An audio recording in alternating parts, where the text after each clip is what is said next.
ce soir, rentrer dans le domaine d'idées beaucoup remuées, ce qui me rappelle un triste incident de la période jacobine, lorsque Madame Roland était traînée à la guillotine et lorsqu'elle s'écria « Liberté, que de crimes l'on commet en ton nom !» avant de périr.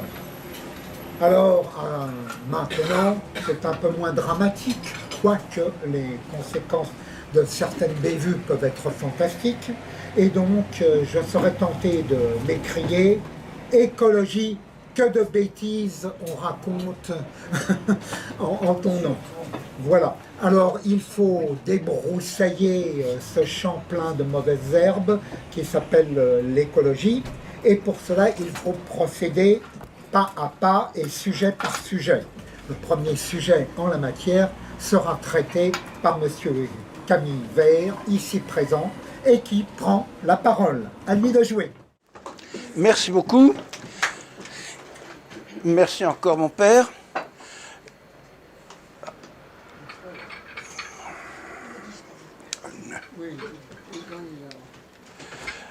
Vous avez déjà entendu M. Stanislas Delarminat, qui a rédigé quelques ouvrages, dont l'un s'appelle « Les contre-vérités de l'écologisme ». Et pour le sujet qui va vous concerner ici, qui est celui de l'atmosphère, du climat, de la planète en général, je ne saurais assez vous recommander l'ouvrage déjà ancien d'un centralien, professeur à Marseille, très bien documenté, aux éditions Notre-Dame-des-Grâces. Cet ouvrage, un peu prescient, des années 1998, s'appelle « L'Empire écologique » ou la subversion de l'écologie par le mondialisme. Je ne saurais aussi assez vous recommander des ouvrages de Jean de Cavasdou et Henri Voron sur les histoires d'eau. En effet, vous entendez périodiquement que l'on va manquer d'eau ou que nous sommes d'horribles exploiteurs parce que nous utilisons l'eau qui nous tombe du ciel, alors qu'il y a des gens qui ont un peu moins d'eau. Bon, ce sont évidemment des sottises et l'imposture hydrologique est dévoilée par Jean de Cavasdou et Henri Voron, qui sont deux ingénieurs agronomes. Les prêcheurs de l'Apocalypse, oui, l'homme est coupable de tout et la planète va bientôt... la lune va tomber sur la Terre, la planète va prendre feu, etc. Toutes ces sottises vous sont démenties et démontrées dans cet ouvrage. Je fais un peu de publicité pour un ouvrage auquel j'ai très modestement participé, qui s'appelle « Réponse à l'écologisme. Comment la connaissance permet de réfuter les peurs entretenues ». Ce qui est bien le sujet, comment l'on vous bourre le crâne en vous faisant peur, en vous annonçant l'apocalypse pour demain matin ou pendant 3 ans, et ce depuis 50 ans au moins. Quelques références Internet, mais vous les verrez aussi bien chez vous. Alors, l'écologisme, ce n'est pas gratuit. Voici ce qu'annonce la Commission européenne pour le climat, 320 milliards d'euros. Hein, on ne sait pas d'où ça vient. Et bien entendu, vous avez toutes sortes d'organisations non gouvernementales largement subventionnées qui viennent dire « Ah, c'est bien, mais ce n'est pas encore assez. Il nous faut 40%. » Donc Climate Action Network Europe, qui est une de ces fabrications, de ces officines subventionnées, dit « Ah ben, je voudrais un peu plus d'argent. » European Alliance to Save Energy, qui est aussi une autre officine. Donc il y en a des multiplicités. Nous allons en voir d'autres tout de suite. Donc ces gabegies climatiques, ici la Commission européenne, a un prix et évidemment n'a aucune espèce de justification scientifique. Nous allons le voir. On vous parle beaucoup d'énergie verte, d'éoliennes, de transition écologique. Voilà à peu près un excellent résumé en juste une image. Les subventions coulent, qu'il y ait du vent ou pas. Vous remarquerez ici qu'il y a des toiles d'araignée sur l'éolienne. Qu'il y ait ou non de l'électricité, c'est la subvention qui va dans la poche du promoteur. Et évidemment, dans les maisons, l'électricité est encore coupée Encore un blackout, pourquoi? Parce que ce sont des sources d'énergie et d'électricité intermittentes. Et donc, on vous menace de vous couper le courant ou de faire disjoncter le réseau ou de provoquer un blackout. Il y en a eu 4 en Australie du Sud, parce que l'Australie du Sud a atteint environ 30% de production en éolien et en solaire. Mais ça a tué environ 70 nourrissons dans un hôpital qui n'a pas su démarrer. C'est un tout petit pays, c'est 1 600 000 habitants, la moitié de Paris. Et il y a 70 nourrissons qui sont morts parce que le groupe d'électrogène n'a pas démarré. Mais c'est le blackout, et nous sommes menacés de blackout à cause des éoliens et du solaire. Alors à qui profite le crime? Vous l'aurez deviné tout de suite. Aux bureaucraties, aux organisations non gouvernementales largement subventionnées, aux pseudo-scientifiques complices, qui, pourvu qu'on les paye, trouveront toujours les résultats qu'il faut trouver, des charlatans médiatiques, vous en connaissez beaucoup, des politiciens à court d'idées, je n'insiste pas, des entreprises subventionnées et qui réclament toujours plus de subventions, je n'insiste pas, et enfin, tous les bénéficiaires de prélèvements, d'extorsions, de taxes carbone en tout genre, qui en réclament toujours plus. Nous avons vu tout à l'heure les ONG dire 25% c'est pas assez, il me faut 40%. Alors voici l'ONU, la Banque mondiale, et des gens que vous connaissez bien, ici Madame Lagarde, la présidente de la Banque fédérale américaine, enfin des gens que vous connaissez, réclamaient 89 000 milliards d'euros, c'est pas qu'un peu, et en quelques années. Oui, mais c'est encore moins. Voici donc, sous le thème brigandage et extorsion, une myriade de parasites. Et ici, vous avez donc 12 agences et compagnies qui se sont mis ensemble pour rédiger un ouvrage appelé 2020 The Climate Turning Point, le point de basculement du climat en 2020. Que réclame-t-il évidemment? 1 000 milliards de dollars par an dès 2020. Ça, c'est la première chose. Et puis, comme il ne faut jamais s'oublier, il réclame une multiplication par, je ne sais plus combien, par 10 du flux venant des institutions philanthropiques. Il ne s'oublie pas. La brigandage et extorsion, maintenant, c'est un exemple de grandes compagnies qui ont formé une Energy Transitions Commission, une commission pour la transition énergétique. Que pensez-vous qu'ils font? S'ils réclament, c'est des acteurs souvent du pétrole, qui sont des producteurs de gaz naturel et qui veulent éliminer la concurrence du charbon. Le charbon est en effet moins cher que toute espèce d'autres produits quand il s'agit de faire du chauffage. Et donc, ils veulent surtout profiter des subventions publiques et des taxes carbone. Et la conclusion, et à ceux qui s'étonnent de voir encore les bénéficiaires réclamer la mise en place de taxes, c'est aussi vieux que les impôts, de taxes et de subventions. Alors, il n'y a que du beau monde, hein.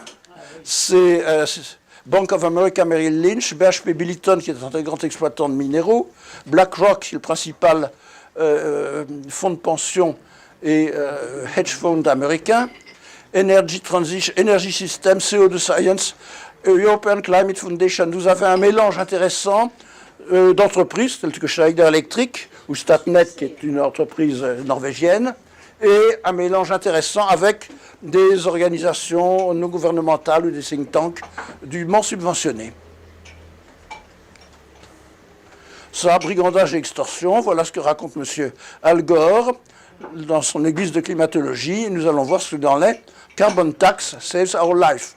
Al Gore a quitté la Maison-Blanche avec une fortune pas très considérable, et maintenant il est riche à milliards, puisqu'il a trafiqué sur les droits d'émission de carbone. Donc c'est assez ressemblant, si je puis dire. Et Al Gore a monté toutes sortes d'officines de communication, et vous en avez ici un exemple, Climate Communication and Behavior Change, comment faire de la communication sur le climat pour inciter les gens à changer de comportement. C'est du bourrage de crâne, à l'état pur. Et ici, vous avez un exemple. Que faut-il dire? Comment faire prendre conscience aux gens des difficultés? eh bien, les études de Social Capital Project, qui est son entreprise, ont montré que les termes qui suivent ont une bonne résonance. Alors, qu'est-ce qu'il faut dire? Faut-il dire le réchauffement climatique? Non. On va dire une transition climatique rapide. On va dire une perturbation totale du climat, un choc climatique, l'effondrement du climat, ou encore la panne du climat. Donc, tous ces baratins, cette mise en condition est étrangement étudiée par des psychologues de manière à avoir le maximum d'impact psychologique sur les foules. C'est un peu comme les ours blancs. Hein. Les ours blancs, il y en avait 5000 en 1975. Il y en a 5 fois plus maintenant. 5 fois plus dans l'Arctique. Ils se portent très bien. Mais Al Gore avait trouvé par des études de marché que ça avait une certaine résonance sentimentale dans le public qu'il vise. Là, bon, ce n'est pas l'image originale. C'est dans Scream Body Snatchers. Un film d'épouvante. Mais nous sommes effectivement dans un film d'épouvante. Alors, Al Gore s'est fait un peu engueuler aux États-Unis parce qu'il a dit qu'une grande tempête de glace, telle que celle qu'il y a eu en janvier à New York, où il a fait moins 15 pendant un bout de temps, vous voyez l'étendue des fontaines, a dit que c'était une conséquence du réchauffement climatique. Là, les gens n'ont pas cru.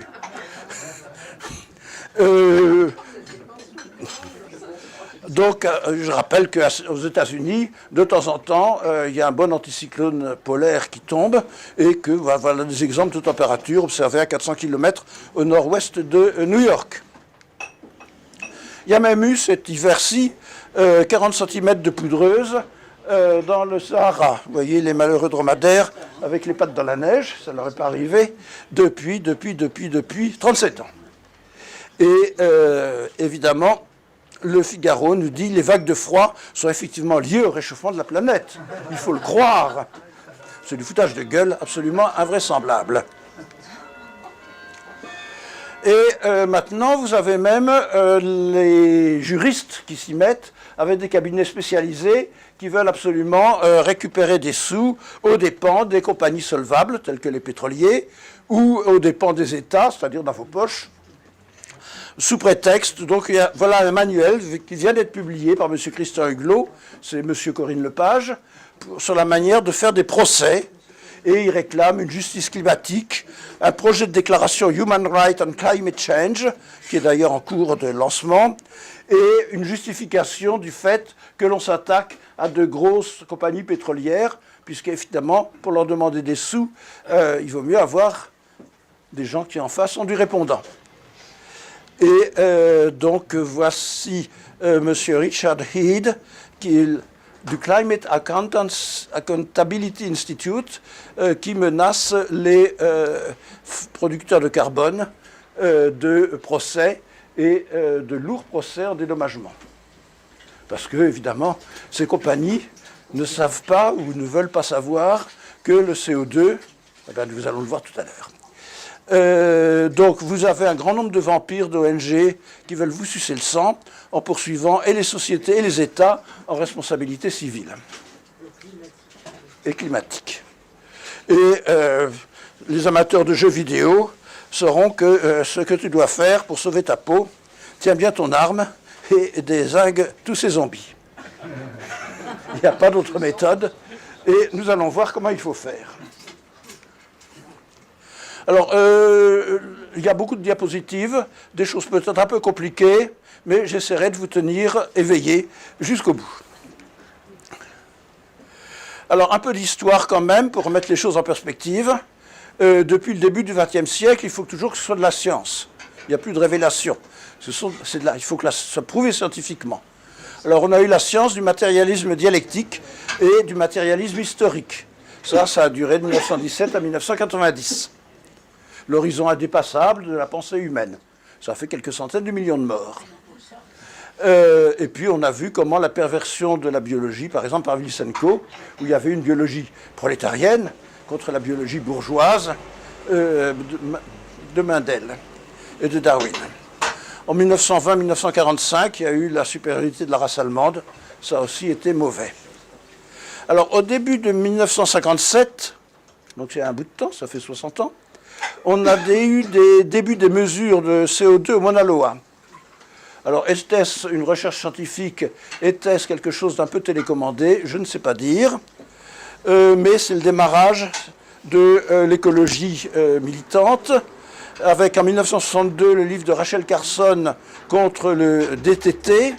Et le DTT est interdit par les États-Unis, interdit par USAID, ça a fait 100 millions de morts de malaria, parce que la malaria est revenue, et donc ça fait 100 millions de morts. En 1963, la Conservation Foundation, très liée au Rockefeller, finance une première conférence organisée par Roger Revel sur le CO2. Et en 1965, c'est le premier rapport officiel à la Maison-Blanche qui décrit les méfaits possibles du CO2, pas du CO2 naturel, du CO2 des combustibles fossiles. Ah, parce qu'il est différent de l'autre? Ben oui.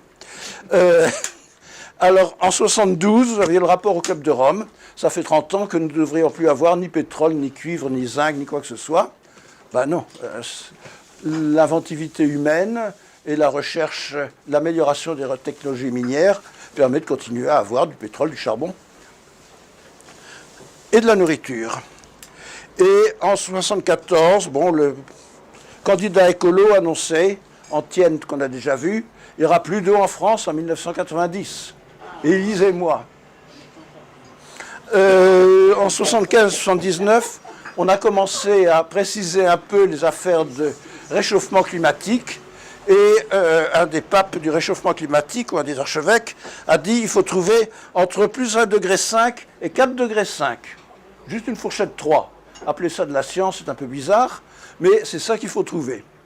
Et effectivement, tous les autres ont trouvé, parce qu'il fallait trouver derrière, sous peine d'être évidemment voué aux gémonies.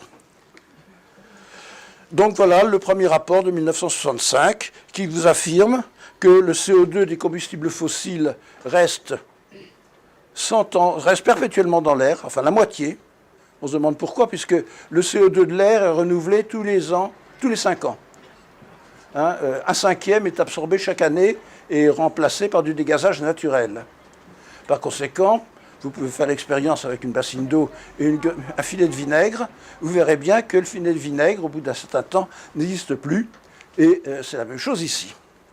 Donc, premier fable extraordinaire, le CO2 des combustibles fossiles, mais pas les autres, reste dans l'atmosphère. Oh.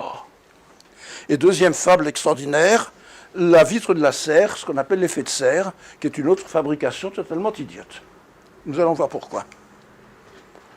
Alors, à partir de 1965, bon, ils ont mis au point leur science, entre guillemets, et ils ont commencé à faire des conférences avec toujours à peu près les mêmes. Bert Bolin, qui était un météorologiste suédois, plus ou moins accoquiné avec les services secrets russes,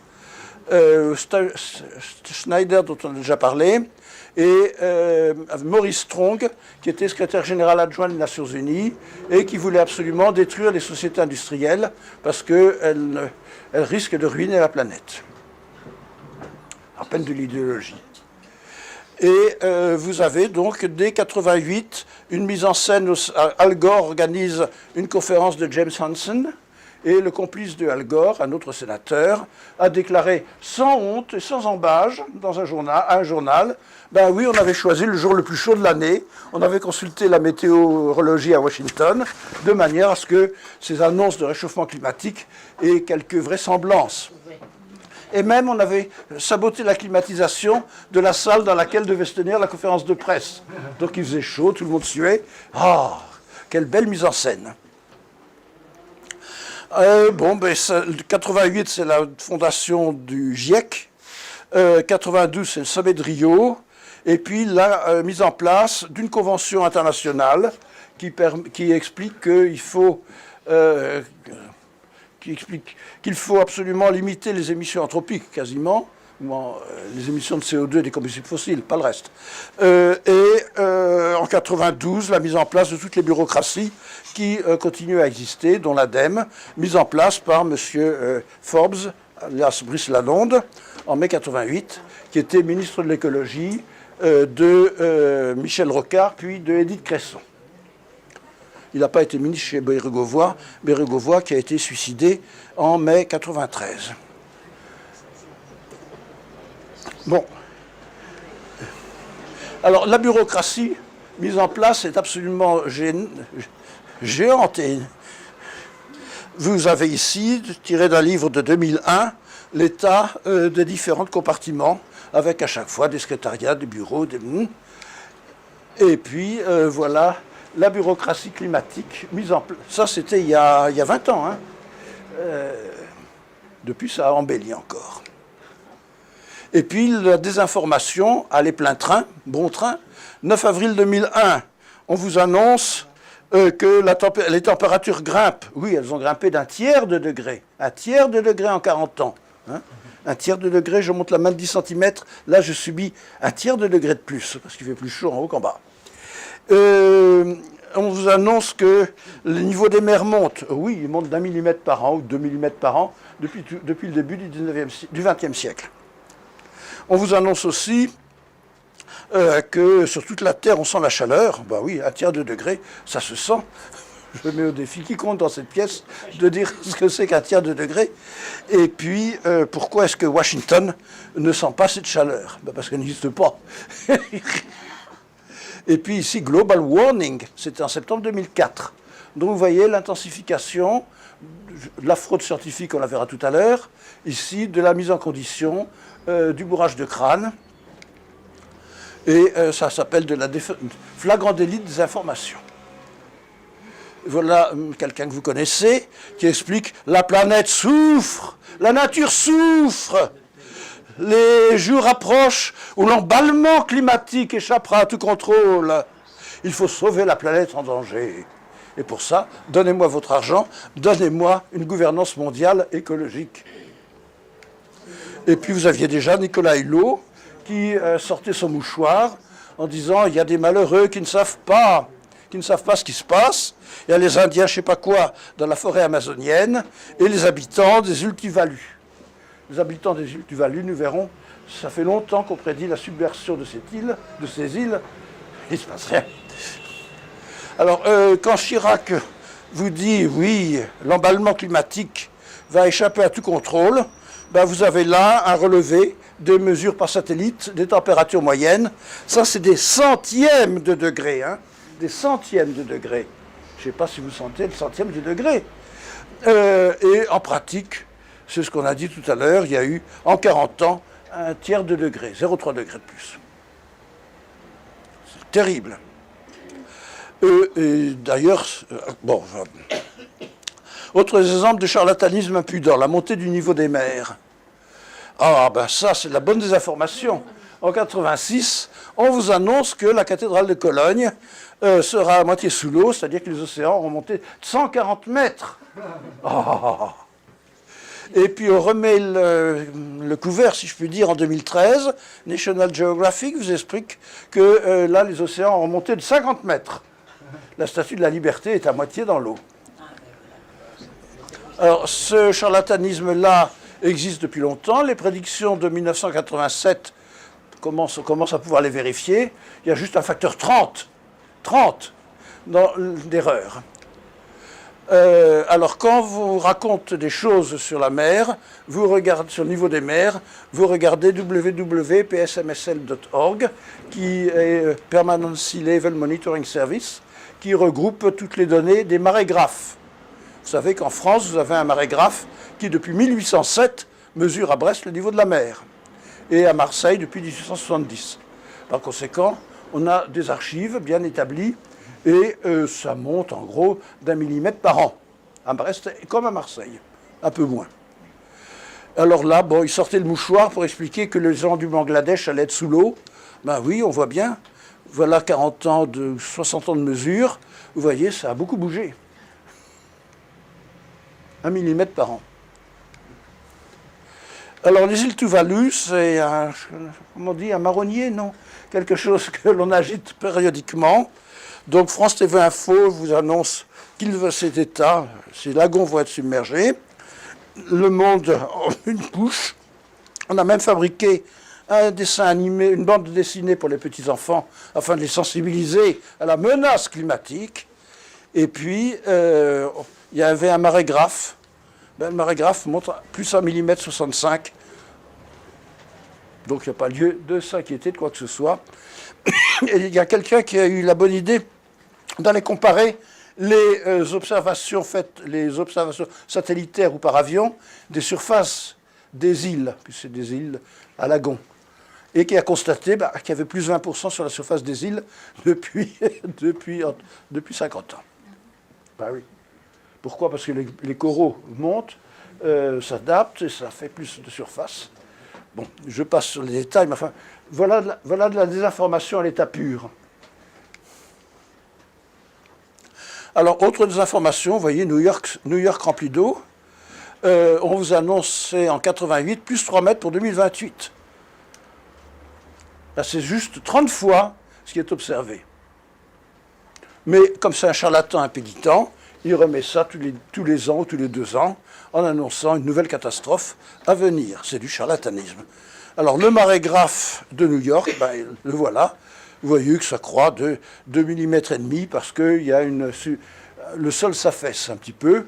Et il y a 1 mm pour l'eau et 1,5 mm pour le sol qui descend. Bon, je passe sur les détails. Là, c'est encore un autre exemple de charlatanisme débridé. Là, encore un exemple de charlatanisme débridé. L'apocalypse climatique menace. Si la température monte, on va avoir des guerres d'ici 2020. Ça a été publié en 2008. Donc, vous avez les guignols habituels, Marc Jancovici de la Fondation Hulot, le réseau Action Climat. Enfin, oui, c'est de l'information. Au cas. Non, vous en douteriez. Alors, il y a un Bruno Tertrais, qui est à la Fondation de sciences politiques, je crois, qui a publié un petit ouvrage de remise au point sur les guerres du climat, expliquant que c'est évidemment du bidon. Alors, on va regarder un petit peu maintenant. D'abord, savoir ce que c'est que l'infrarouge thermique, parce qu'on va beaucoup parler d'infrarouge thermique. Première chose à savoir, c'est ce que c'est. Ben, vous êtes lumineux. Vous êtes lumineux, vous voyez. Alors, celui-là est un peu moins lumineux, il est simplement à 33 degrés. Donc, il émet du rayonnement, et ce rayonnement est capté par la caméra infrarouge. Celui-là, un peu plus chaud, il est à 37 degrés. Et vous voyez donc le rayonnement de l'individu à 33 ou à 37 degrés. C'est maintenant une méthode assurée chez le toubib pour mesurer les températures. Alors, des termes grossiers, mais enfin, méga, ça veut dire 1 million, giga, ça veut dire 1000 millions ou 1 milliard, et téra, 1000 milliards. Et la bande infrarouge thermique, celle à laquelle vous rayonnez, est entre 1 THz et 75 THz. Excusez-moi, mais... Et ensuite, vous avez du soleil, parce que le soleil est beaucoup plus chaud, donc il émet des ondes beaucoup plus courtes. Entre les UV et 4 microns, en gros. Alors, le point essentiel, que vous ne trouverez dans aucun ouvrage de climatologie officiel, est le suivant. Vous voyez, ma main émet 500 watts par mètre carré, parce qu'elle est à 33 degrés. Ma main gauche émet 500 watts par mètre carré. Est-ce que ma main droite réchauffe ma main gauche ou ma main gauche réchauffe ma main droite? Mais non, parce qu'un transfert de chaleur par voie radiative, c'est comme entre deux comptes en banque. Entre deux comptes en banque, ce qui était émis par l'un est reçu par l'autre. Moi, ce qui était reçu par l'autre est émis par le premier.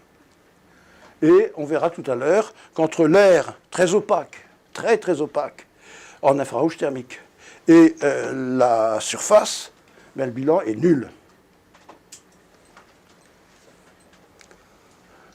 Donc l'air de la Terre, il est opaque.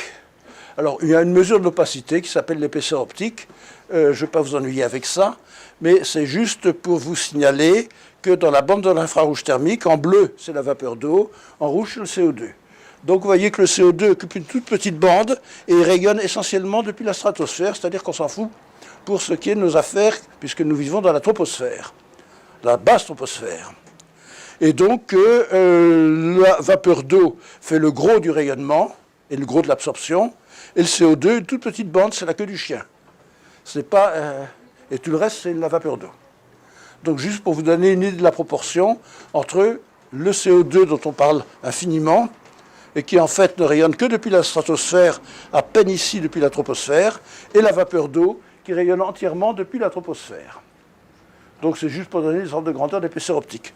Pourquoi est-ce que je vous donne des grandeurs d'épaisseur optique? Pour vous dire que s'il y a 30 kg par mètre carré de vapeur d'eau dans l'atmosphère, ce qui est la valeur mondiale, moyenne mondiale à peu près, ben, si vous avez une épaisseur optique de 100, 30 kg divisé par 100, ça fait 300 grammes. Et donc tout le rayonnement viendra des 300 derniers grammes en haut ou en bas. La pellicule au-dessus, la pellicule en dessous. Évidemment, la pellicule en dessous, elle est au contact de la surface. Et elle occupe 40 mètres d'épaisseur à peu près. C'est-à-dire qu'au bout de 40 mètres, vous avez tout absorbé et que tout le rayonnement de l'air vers la surface vient de ces 40 mètres, qui sont à peu près la température de la surface. Par contre, là-haut, à 8 km, c'est 1 km qu'il faut pour avoir les 300 grammes de vapeur d'eau. Donc en haut, c'est vers 8 km, disons, il y a 1 ou 2 km où la vapeur d'eau varie fortement, et c'est là-haut que ça rayonne. En bas, c'est les 40 mètres qui sont à peu près la même température que celle du sol.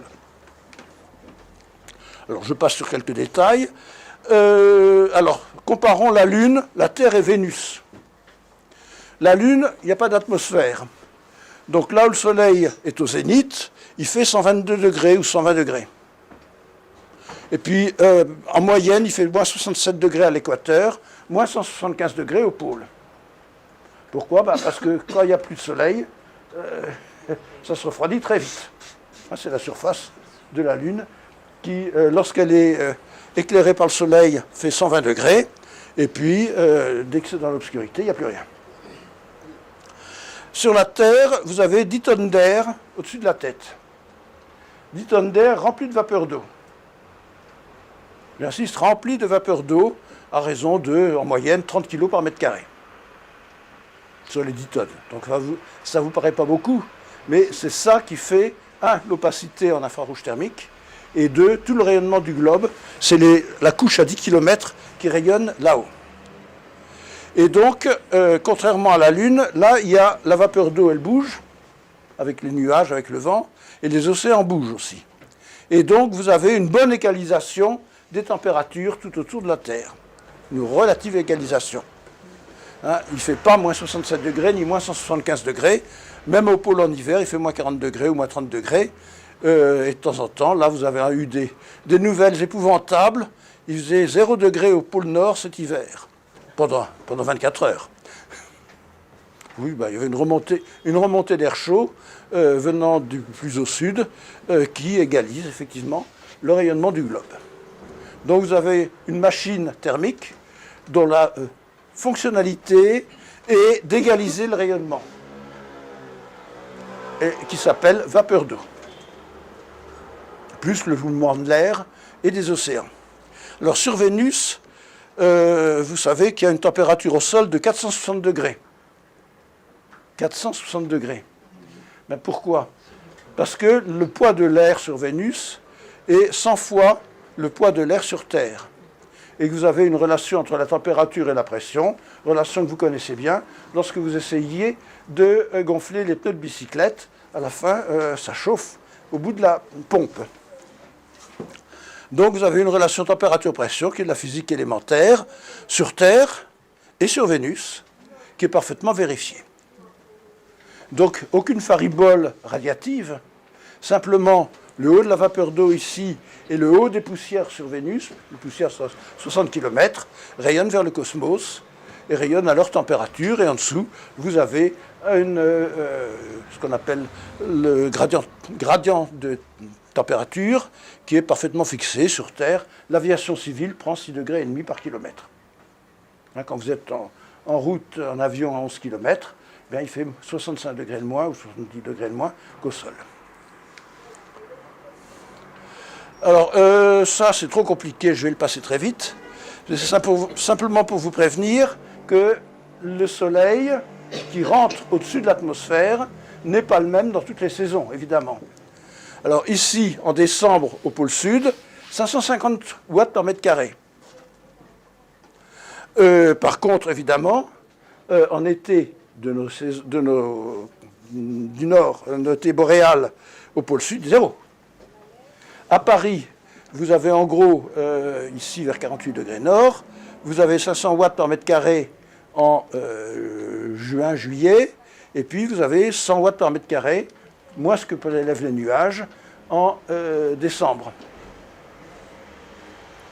Juste pour vous dire donc que vous avez une grosse différence et que tout le travail de la vapeur d'eau est d'égaliser ces températures et d'égaliser ces effets de rayonnement très différents selon la saison, selon le mois. La vapeur d'eau, j'en ai beaucoup parlé, il faut quand même la regarder un petit peu. Voilà un exemple mesuré de vapeur d'eau au-dessus des océans. Donc là, c'est en février 2004, 16 février 2004, et vous voyez que vous avez jusqu'à 70 kg par mètre carré dans les zones tropicales, dans les zones équatoriales, dans la cheminée équatoriale, si je puis dire. Là, vous avez une convection qui, tous les jours, à 11 h du matin ou à 2 h, selon la température de surface, démarre et emporte jusqu'à 20 km de la vapeur d'eau. Donc là, vous voyez la mousson malgache, la mousson australienne, et donc on appelle mousson ce qui arrive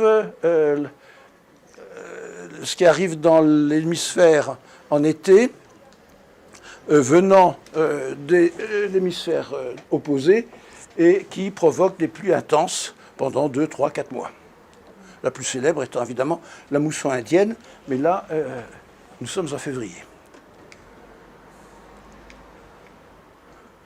Alors, bon, je passe rapidement. Là, si vous avez... Je voudrais vous dire un mot sur ce que c'est qu'un El Niño. Vous voyez de temps en temps dans les journaux, il est question du El Niño. Ben, le El Niño est un procédé de régulation inventé par la Terre, si je puis dire, pour faire en sorte qu'elle reste à peu près à température homogène. Et quand le pôle Nord trouve qu'il a froid, il renvoie... Enfin, je passe sur des détails. C'est en gros un chauffage central à eau pulsée. Et vous avez un El Niño tous les 3 à 5 ans.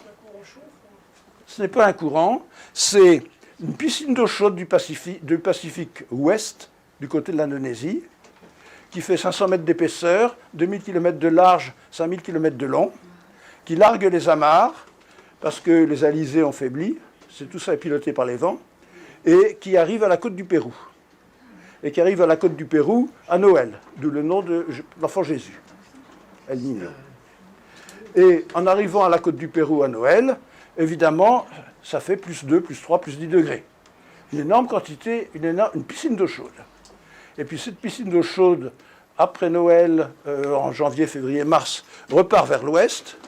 Et là, elle est éclatée par la force de Coriolis, je passe sur les détails, et vous voyez qu'elle va se répandre dans les mois qui suivent, vers le nord et vers le sud, auquel elle donne un coup de chaud. Donc la température revient à la normale, si je puis dire, mais la piscine d'eau chaude qui avait provoqué cette surchauffe se retrouve ensuite aux latitudes plus hautes. Et vous avez un Niño tous les 5 ans, c'est assez apériodique et irrégulier. Et pratiquement, comme vous le voyez sur cette graphique, ici vous avez les latitudes, et ici vous avez les changements de température. Donc vous voyez que tous les changements de température observés depuis qu'on a des satellites qui mesurent cela sont en fait attribuables au El Niño. Pas besoin d'inventer des trucs extraordinaires. Les El Niño font les températures. Vous voyez, etc. Alors, les deux fautes fondatrices de réchauffement. Alors maintenant, je vais vous ennuyer avec un peu de physique. Là, vous êtes dans le vide. Vous êtes sur la Lune. Et on vous dit, oui, j'ai un vide. Et puis si je suis sur la Lune, je remets une vitre. C'est la vitre de la serre. Alors la vitre de la serre, ici, le Soleil envoie 100, peu importe le chiffre réel, la surface renvoie 100. Elle a la bonne température pour envoyer 100. Là, elle reçoit du solaire, et là, elle émet de l'infrarouge thermique.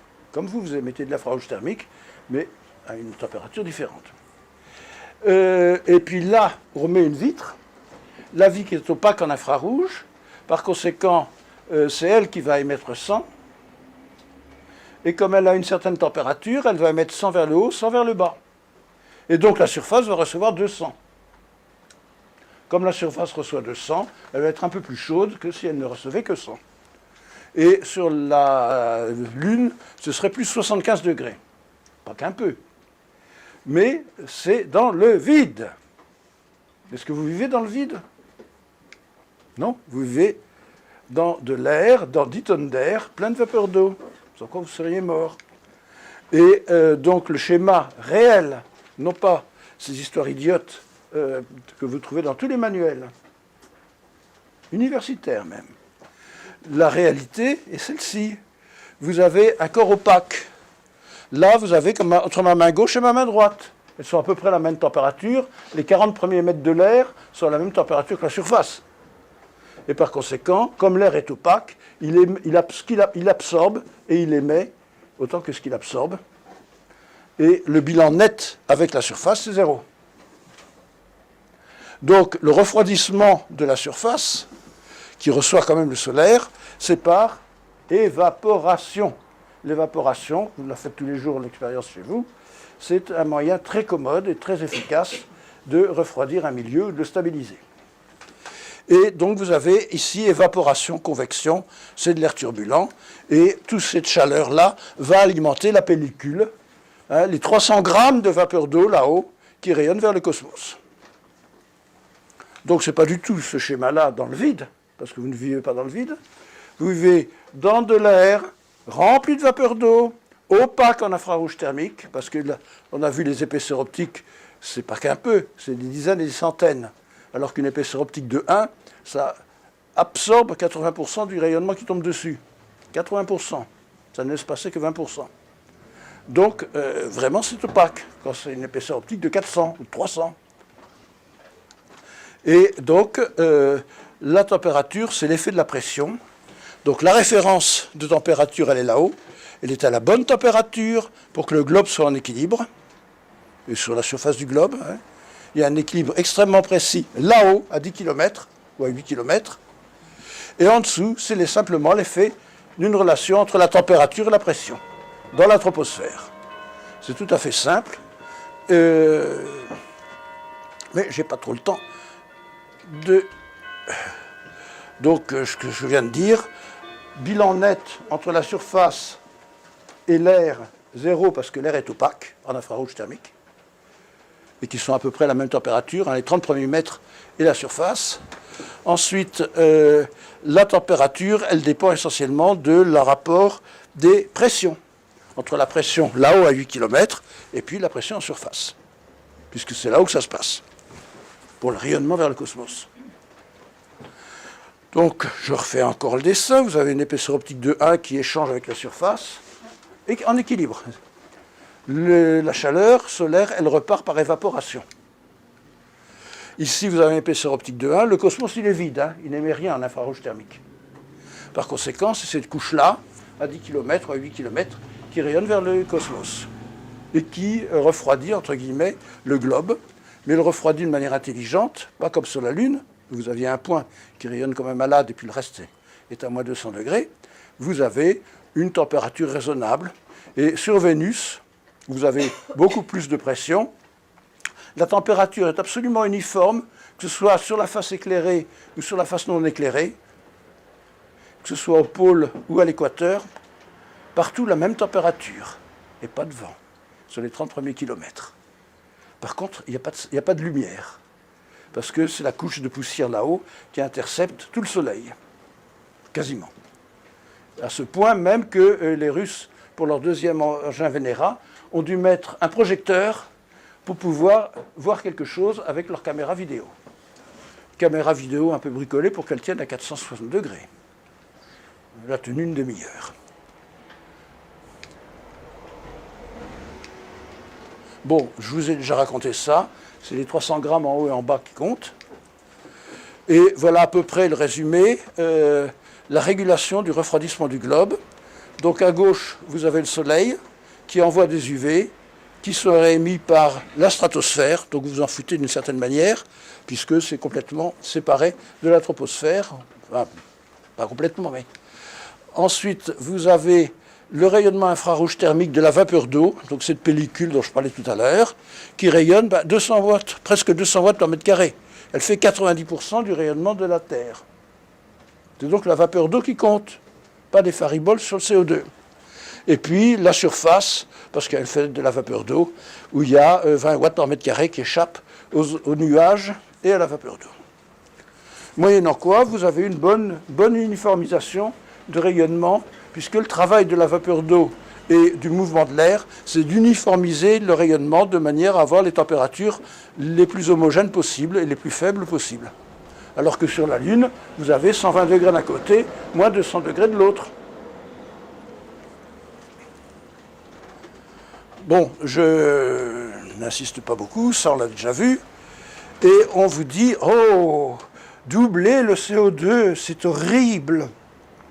La planète ne va pas survivre. L'emballement climatique nous menace, comme disait Chirac. L'emballement climatique est imminent. Ben oui.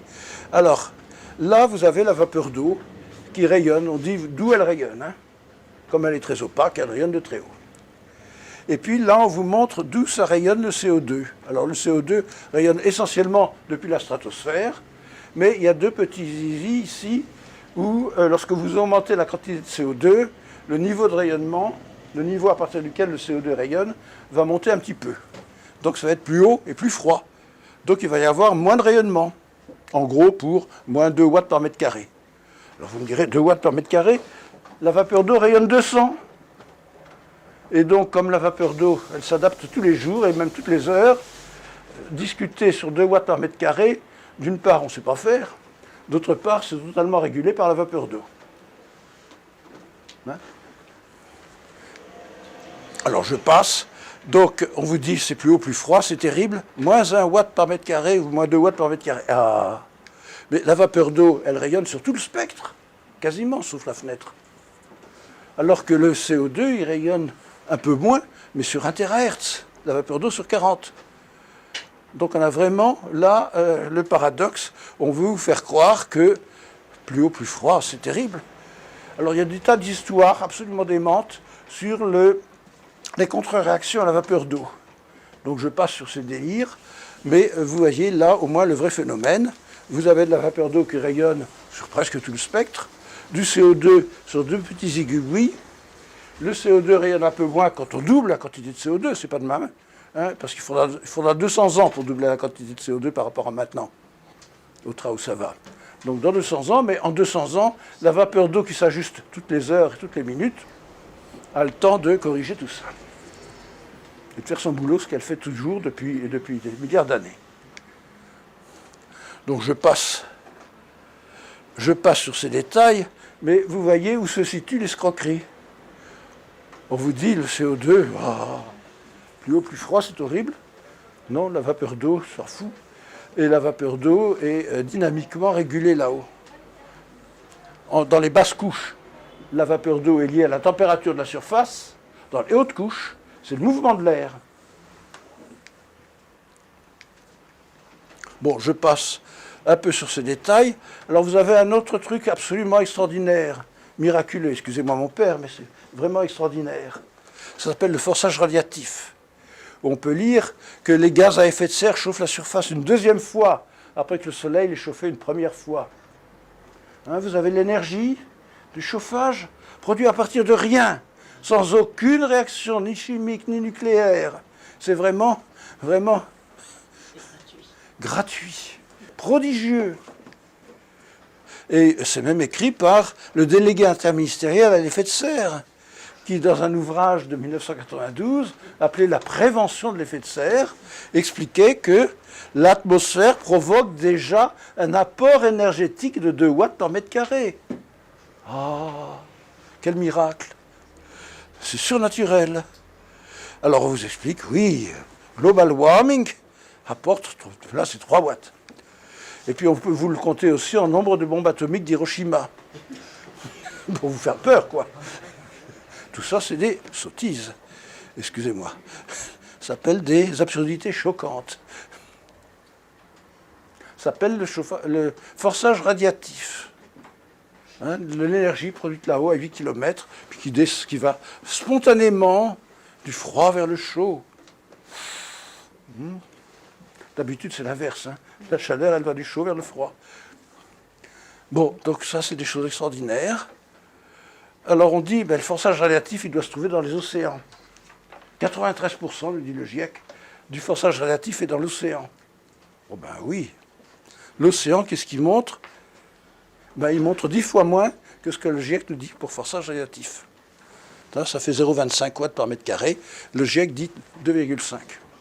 Juste un facteur 10, quoi. Après ça, vous pouvez y croire. Donc c'est observé, c'est 10 fois moins que ce qu'on nous raconte. Et bon, que l'océan se chauffe un peu, ça dépend uniquement de la couverture nuageuse plus ou moins forte sous les tropiques. Hein. C'est absolument ça.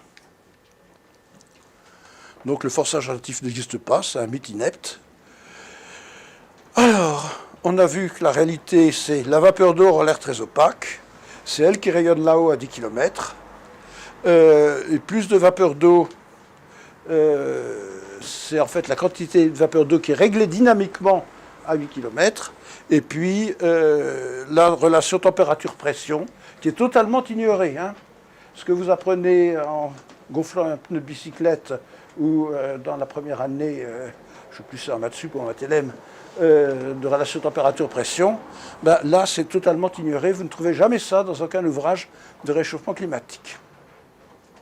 Ils ont fabriqué leur petite science à eux, totalement fausse, en oubliant qu'il y avait quand même de la physique connue depuis quelques siècles. La relation température-pression, ça date de 1830, quoi. Bon, alors il y a une autre fraude extraordinaire, c'est le cycle du carbone, sur lequel je vais être très rapide, parce que ce sont des choses que qui sont plus faciles à comprendre. Alors, il y a un peu de difficulté dans le vocabulaire. Un partie par million, ppm, partie par million. C'est une molécule pour 1 million de molécules d'air. Et vous avez 400 molécules de CO2 par million de molécules d'air. On dit donc 400 ppm.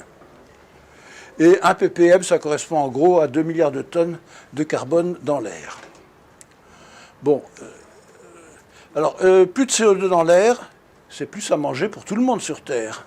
Pourquoi? Parce que le CO2 a un effet fertilisant sur la végétation. Donc le CO2 glaciaire ou vers 300 ppm, vous voyez, c'est une pauvre petite plante, et à 700 ppm, elle a beaucoup grandi. Donc plus de CO2 dans l'air, c'est plus à manger pour tout le monde sur Terre. Et le changement, il y a des observations satellitaires qui montrent qu'il y a d'autant plus de feuilles qu'il y a plus de CO2 dans l'air. Et là, donc, vous avez eu plus 17% sur le CO2 de l'air, et ça a fait, en gros, plus 17% sur le verdissement de la planète. C'est simplement une conséquence. Les plantes sont en perpétuelle famine. Quand on leur donne plus de CO2 qui est leur nourriture, elles mangent plus. Et elles mangent tout ce qu'elles peuvent. Voilà un autre exemple. Là, on fait un premier essai dans une serre à 380 parties par million. Et puis on le fait plus 80%, etc. sur le CO2. Et vous voyez que votre pain, au bout de 2 ans, ou bien il est à cette hauteur-là, pour les ppm qu'on a maintenant, et si on fait plus 120%, il sera là. C'est un pain de 2 ans dans les mêmes conditions d'eau et de température. Et est arrivé un article intéressant au début de cette année, où on a annoncé qu'il y avait plus 31% sur la production végétale au cours du XXe siècle à cause de la fertilisation par le CO2. Plus 31%. C'est la nourriture d'1 milliard 700 millions de personnes. C'est pas qu'un peu. Ça fait 25% de ce que nous mangeons. Plus 30% par rapport au début du XXe siècle. C'est beaucoup. C'est un grand bienfait du CO2. Le CO2, c'est la nourriture des plantes. Plus il y en a, plus elles sont heureuses, plus elles croissent vite, plus elles ont de feuilles, etc. Alors, le GIEC nous dit ça. Bon, c'est quelque chose d'un peu compliqué, pas destiné à être lu en détail, sauf par les gens qui le veulent. Et la première chose à remarquer, c'est que le cumul des émissions de charbon, de pétrole et gaz fait 1% du carbone circulant dans les océans, l'air, la végétation et les sols. Donc on se demande si on ne se fout pas d'un peu notre gueule en disant que 1% va avoir des effets catastrophiques. Sachant que toutes ces quantités qui sont ici données avec 3 chiffres décimaux sont connues à 20% près. Les bons jours. Alors, première remarque, l'océan absorbe 80 et la végétation absorbe, disons, 80 aussi. Donc, vous avez 1/5 du CO2 de l'air qui est absorbé chaque année par les océans et par la végétation. Donc, le CO2 anthropique ne peut pas rester indéfiniment, puisqu'il est comme les plantes ne demandent pas un extrait de baptême, un acte de baptême à chaque molécule de CO2 qu'elles voient passer. Elles le mangent. Et par conséquent, le CO2 anthropique ne peut pas rester dans l'air, pas plus que le CO2 naturel. Au bout de 5 ans, il a 37% de chance d'avoir survécu, puis il a 60% de chance d'avoir déjà été bouffé.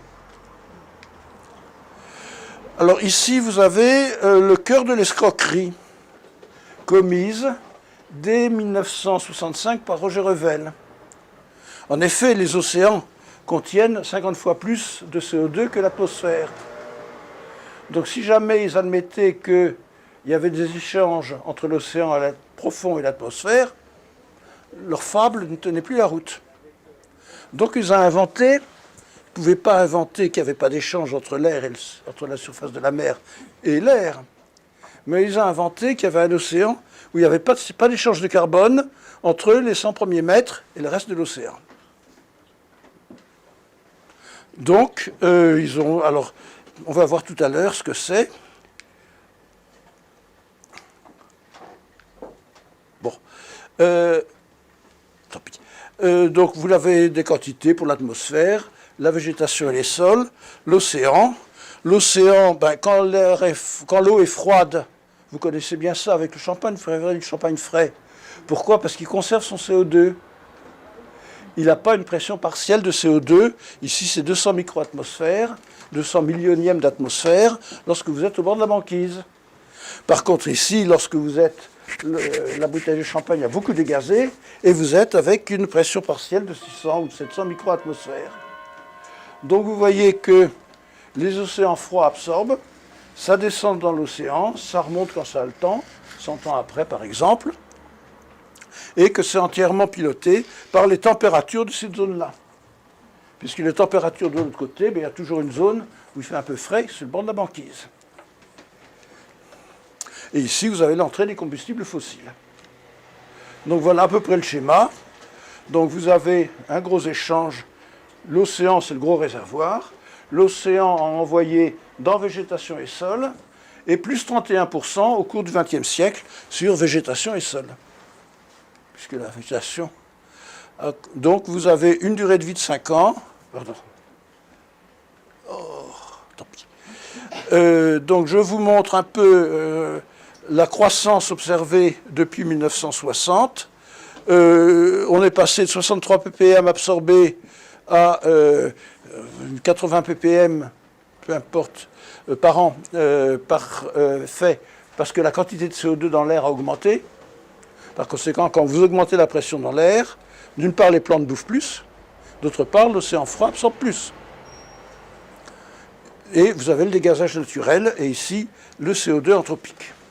Bon, je passe un peu sur ces détails compliqués,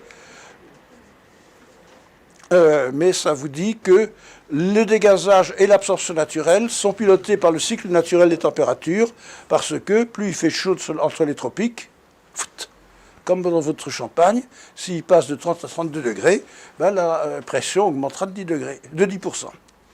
Et il dégazera plus encore. Donc je peux vous dire que le CO2, source de toute vie et de toute nourriture sur Terre, est à 94% d'origine naturelle venant du dégazage, à 6% venant des combustibles fossiles. Voilà. Et donc on vous demande de faire des jeunes carbone pour 6%, ce qui est un peu dément. Puisque vous ne pouvez rien faire, puisque le carbone est en fait piloté par les températures.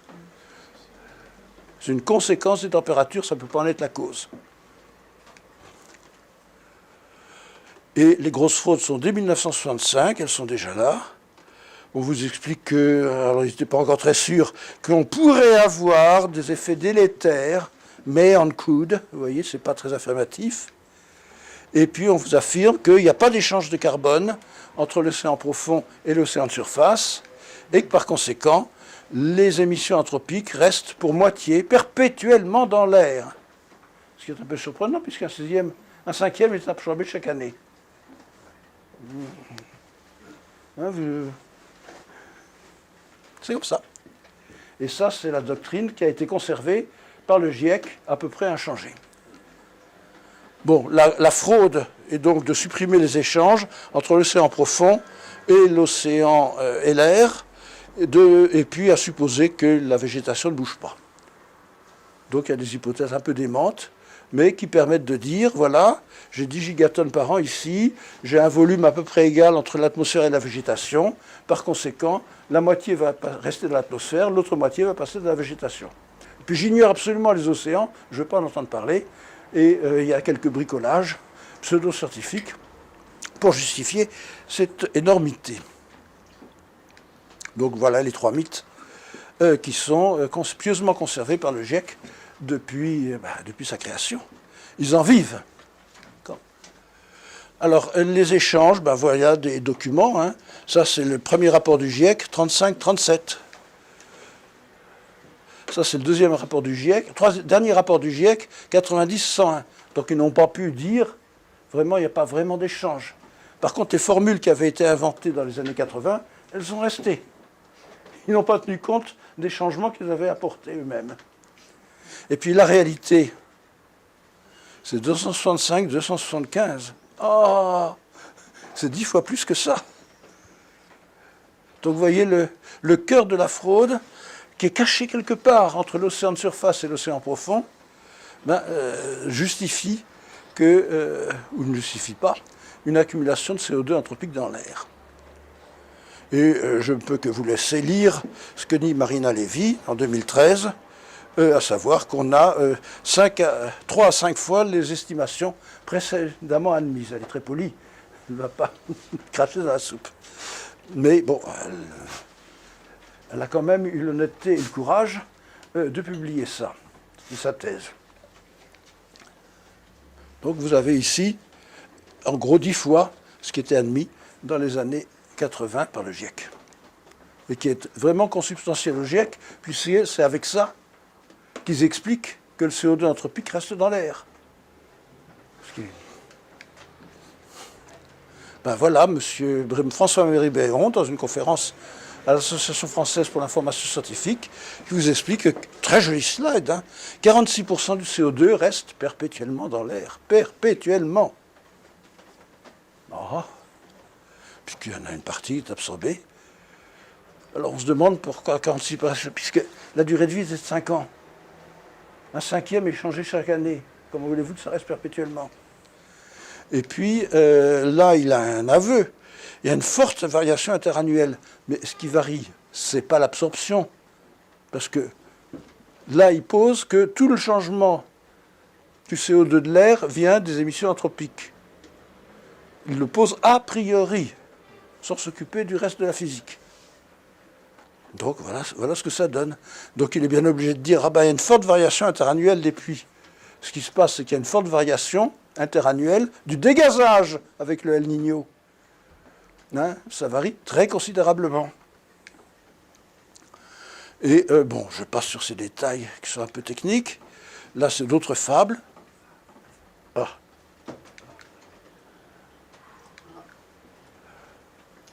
Oh. Donc voilà, M. Le Treut. Qu'est-ce qu'il vous explique, M. Le Treut? Il vous explique une vague de froid n'est pas incompatible avec le réchauffement de la planète. Ça, on a donné. C'était en 2011. Hein. Il y avait eu un coup de froid. Je dis, mais non. C'est le réchauffement. Par exemple, la moitié environ du dioxyde de carbone injecté dans l'atmosphère et est encore présente un siècle plus tard. Oh, quel miracle! Puis en plus, il confond puissance moitié sur 100 et 2 puissance moitié sur 100.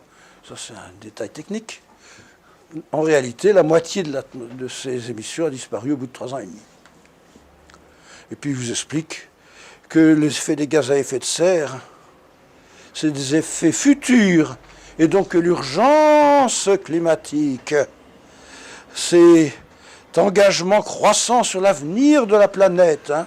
C'est l'Académie des sciences. Qu'on prend en émettant du CO2.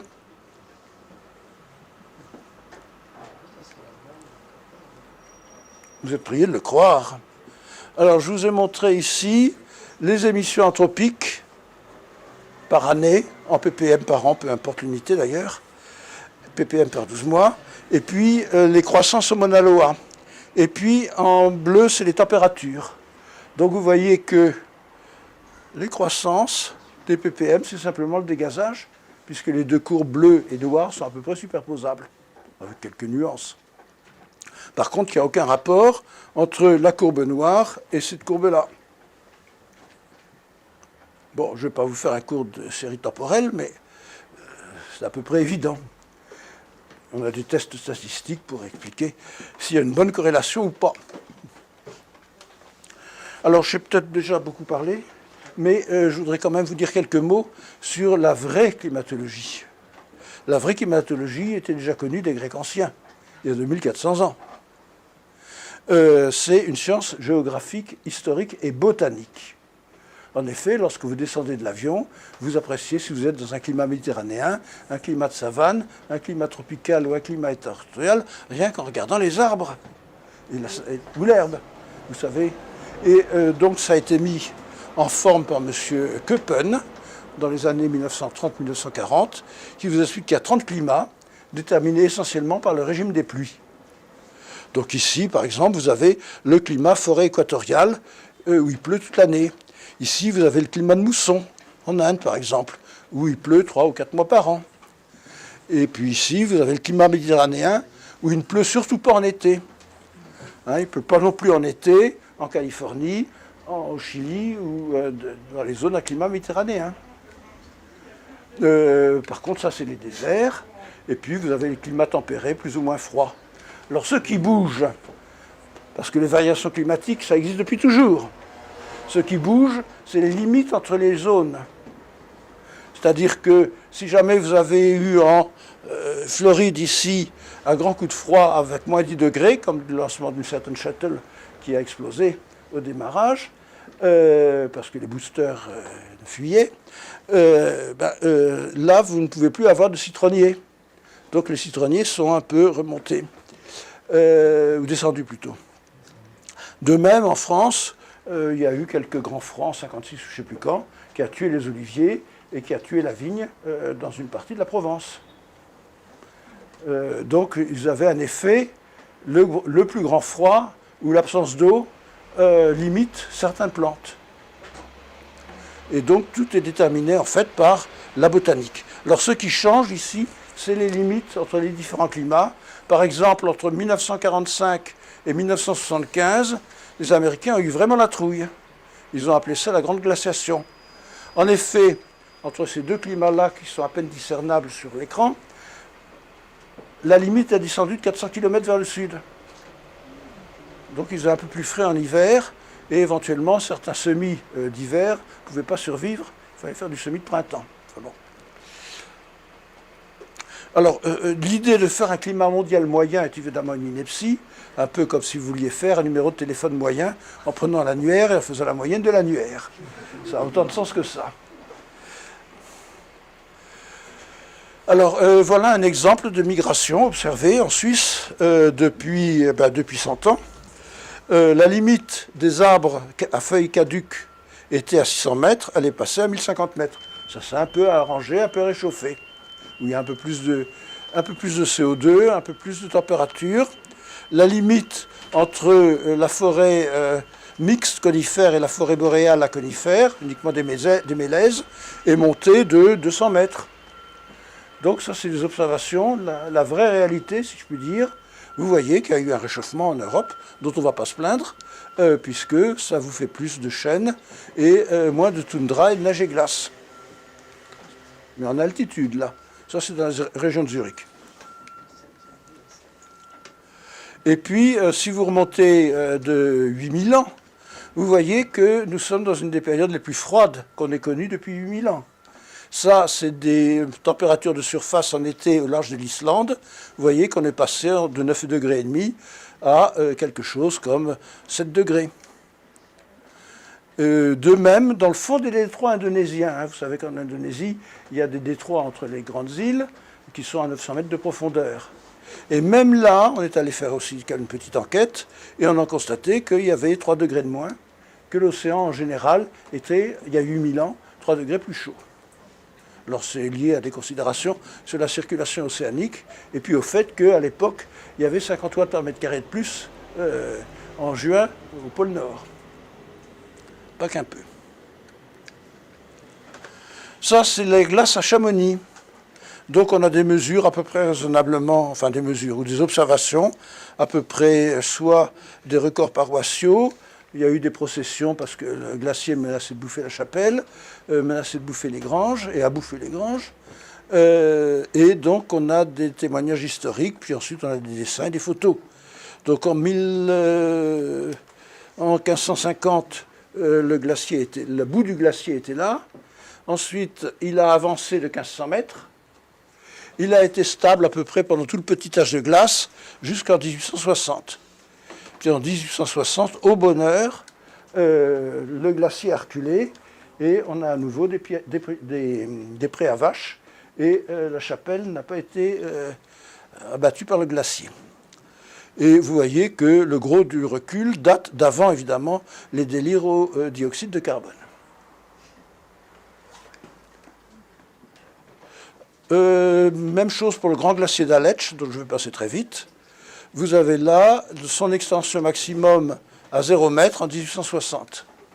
Et puis vous voyez qu'à l'époque romaine, à l'époque minoéenne, à l'époque médiévale, il était 3 km plus haut. Donc il faisait un temps un peu meilleur. Et que le gros du recul a eu lieu entre 1957 et 1860, dans le 1er siècle, avant le CO2, quoi.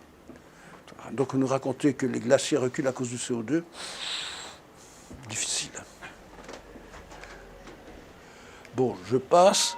Les températures à Paris peuvent vous amuser. Vous voyez que ça n'a pas énormément bougé. Que les grands coups de froid ont été en 1795.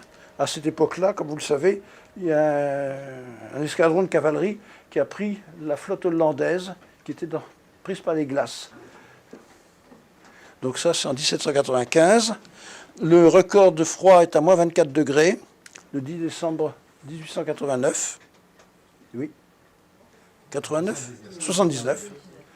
Le record de chaud était, avant ma naissance, le 28 1947. Là, vous avez les deux canicules de 2003 et de 2006. Alors, on dit beaucoup de mal des canicules. Je crois qu'il faut dire du mal du ministère de la Santé. En 2003, pourquoi? Parce qu'ils ont oublié en 2003 de diffuser la liste des médicaments qu'il ne faut surtout pas prendre quand la température dépasse 30 degrés. Donc, si vous continuez à prendre vos diurétiques, c'est mauvais. Donc, il y a une liste comme ça de médicaments qu'il ne faut surtout pas prendre quand il commence à faire chaud.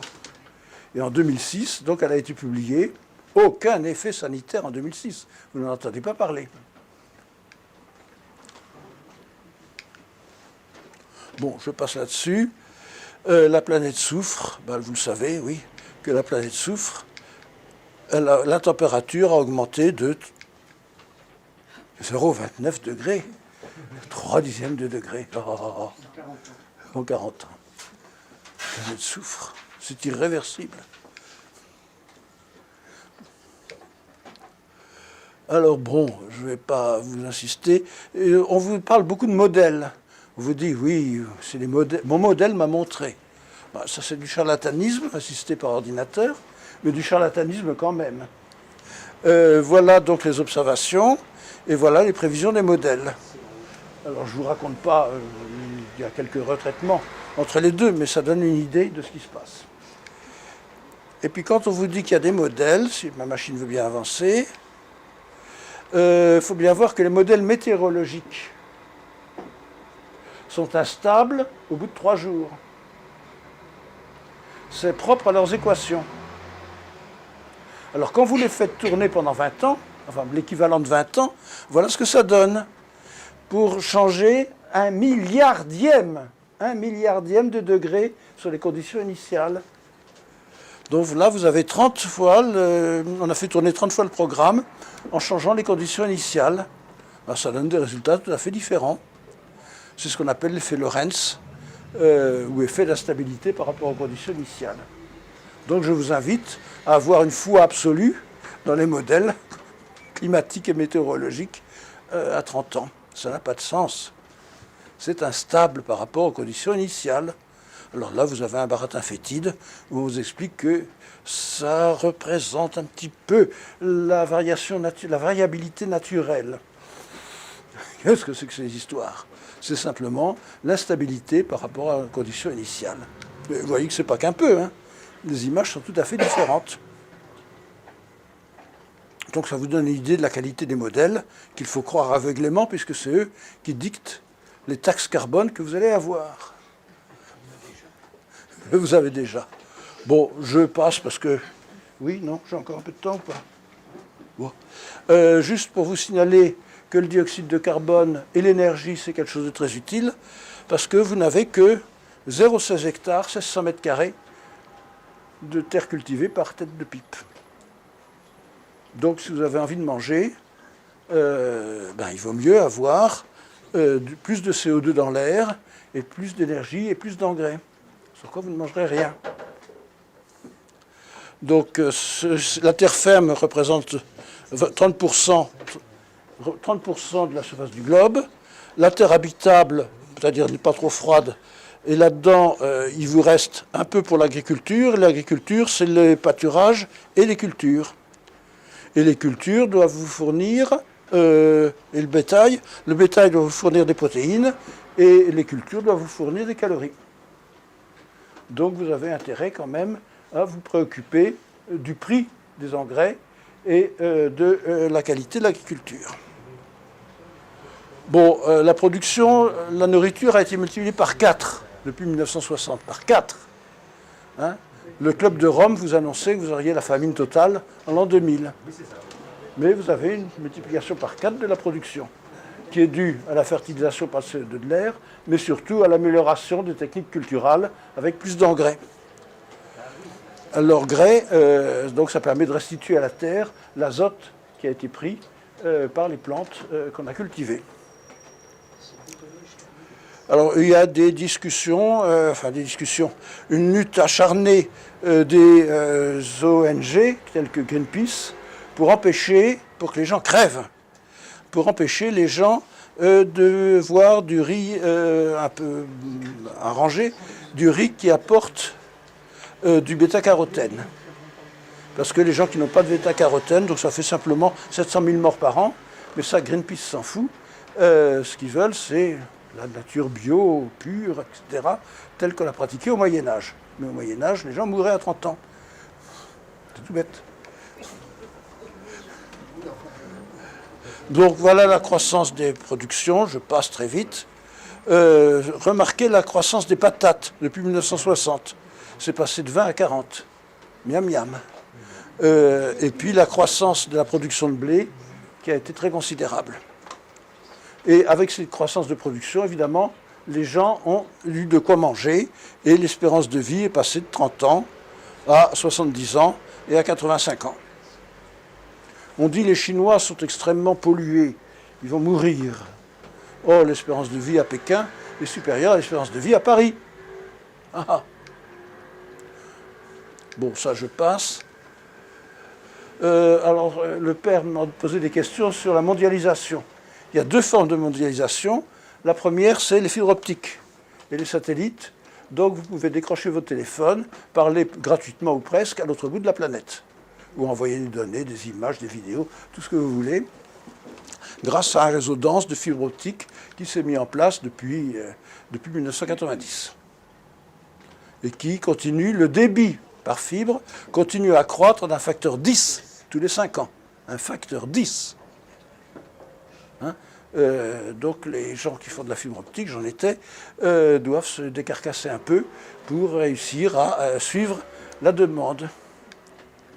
Et puis l'autre invention extraordinaire, c'est le conteneur 20 pieds standardisé, 20 pieds, 8 pieds, 8 pieds, qui vous permet de transporter de Shanghai à Rotterdam pour 1 000 $ ou de Rotterdam à Shanghai pour 500 $, à peu près 30 tonnes de matériel, ou 30 mètres cubes, comme vous voulez. Donc avec des porte-conteneurs, et les porte-conteneurs ne cessent pas d'être de plus en plus gros. Les derniers font, je crois, 22 000 équivalents 20 pieds. On dit des EVP. Coincés dans le canal de Suez. Ils font le tour. Mais ils sont tellement gros que c'est plus économique.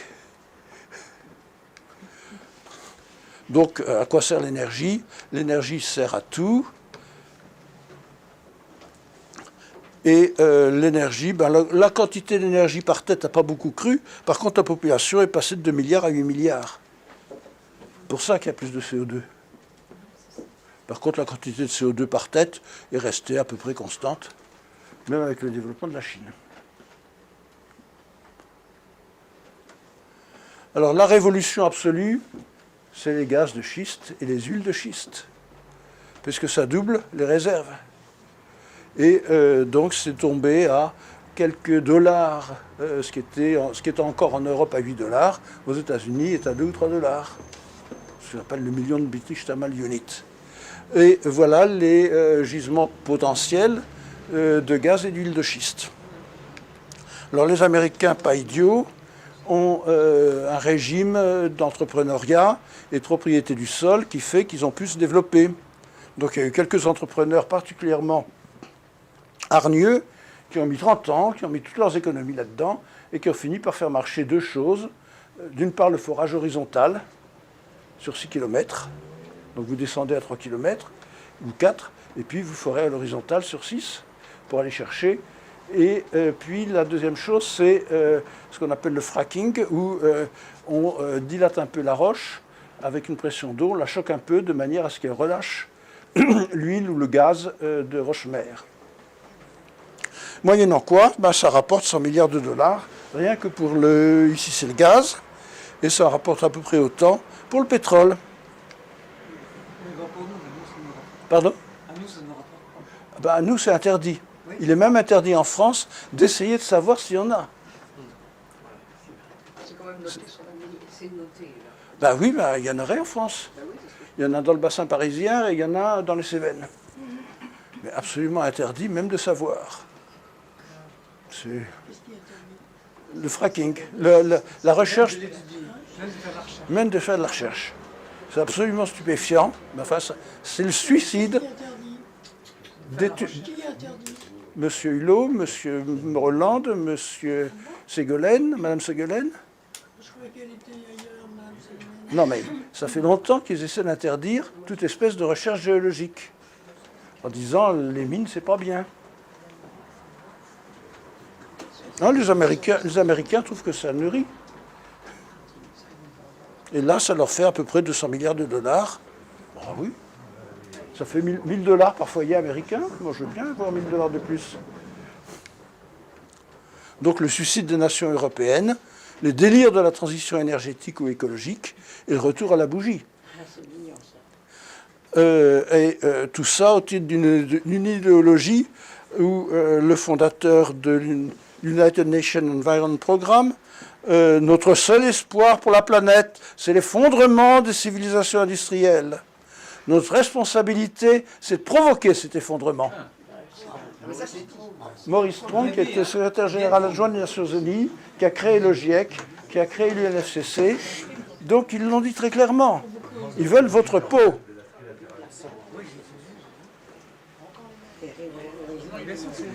Je crois que alors oui, juste en fonction des renouvelables, évidemment. Lorsqu'il n'y avait pas de renouvelables, ça faisait en gros 100 € le mégawattheure payé par le ménage. Pour son mégawattheure, il pouvait se chauffer. Et puis en Allemagne, c'est monté vers 350, avec des blackouts qui vont arriver. Un peu comme en Australie, je mentionnais tout à l'heure, les 70 nourrissons en couveuse qui avaient crevé parce que il n'y avait plus de couveuse, parce qu'il y avait un blackout. on sait mal se passer d'électricité. Et grâce au compteur Linky, on va pouvoir gérer ça. Oui. Alors vous avez bon, des gens qui vous racontent la peur.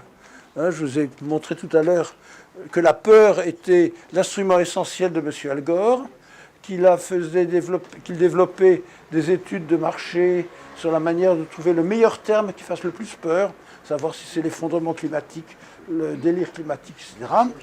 Eh bien là, M. Juppé et Mme Guigou s'en racontent. Ah, le développement durable, il faut avoir 3 peurs. 3 peurs. Peur du réchauffement climatique, peur de la pétrole, peur du déclin. Voilà, donc ayez peur, ayez peur. Bon, j'arrête là.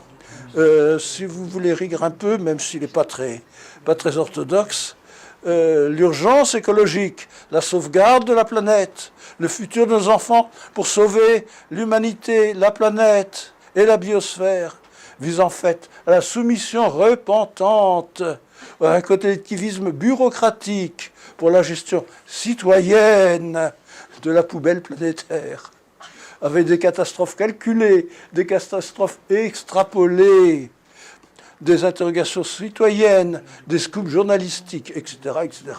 Donc il a beaucoup de plumes, mais ça vous explique à peu près le bourrage de crâne auquel vous êtes exposé. Je vous remercie.